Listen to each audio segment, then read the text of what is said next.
So guys iPhone 13 ആണ്. Complaint not charging ആണ്. ചാർജിൽ കിടപ്പോൾ ആംബിയർ ഒന്നും എടുക്കുന്നതായിട്ട് കാണിക്കുന്നില്ല, ഒരു ഇൻഡിക്കേഷനും കാണിക്കുന്നില്ല. ഡിവൈസ് ഓപ്പൺ ചെയ്തതിന് ശേഷം നമുക്ക് ചെക്ക് ചെയ്ത് നോക്കാം. ചാർജർ കണക്ട് ചെയ്ത് ബാറ്ററി കണക്ടറിൽ വോൾട്ടേജ് ചെക്ക് ചെയ്ത് നോക്കുമ്പോൾ ബാറ്ററി കണക്ടറിൽ വോൾട്ടേജ് വരുന്നില്ല, ബട്ട് സി സിയിൽ നിന്നുള്ള 5 വോൾട്ട് വരുന്നുണ്ട്. ഡി സിയിൽ കണക്ട് ചെയ്ത് നോക്കുമ്പോൾ ചെറിയൊരു ലീക്കേജ് നമുക്കതിൽ കാണാൻ പറ്റുന്നുണ്ട്.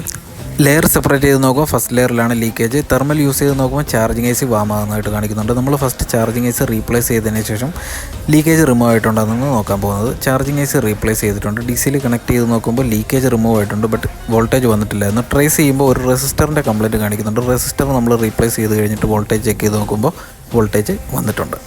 നമ്മളിനി ബോർഡ് റീബോൾ ചെയ്തതിന് ശേഷം ഫിക്സ് ചെയ്യാനായിട്ട് പോകുന്നതാണ്. ലെയർ ഫിക്സ് ചെയ്തതിന് ശേഷം നമുക്ക് ചാർജിങ്ങിൽ ഇട്ട് ഡിവൈസ് ഓൺ ആകുന്നുണ്ടോ എന്ന് ചെക്ക് ചെയ്ത് നോക്കാം. ഫുള്ളായിട്ട് ക്ലോസ് ചെയ്തതിന് ശേഷം ഡിവൈസ് പ്രോപ്പറായിട്ട് വർക്ക് ചെയ്യുന്നുണ്ടോ എന്ന് ചെക്ക് ചെയ്ത് നോക്കാം. എല്ലാ ഫംഗ്ഷനിങ്ങും പ്രോപ്പറായിട്ട് വർക്ക് ചെയ്യുന്നുണ്ട്. ഫുൾ വീഡിയോ ചാനലിൽ അപ്ലോഡ് ചെയ്തിട്ടുണ്ട്. പുതിയൊരു വീഡിയോ ഇട്ട് കാണാം. എല്ലാവർക്കും ഗുഡ് ബൈ.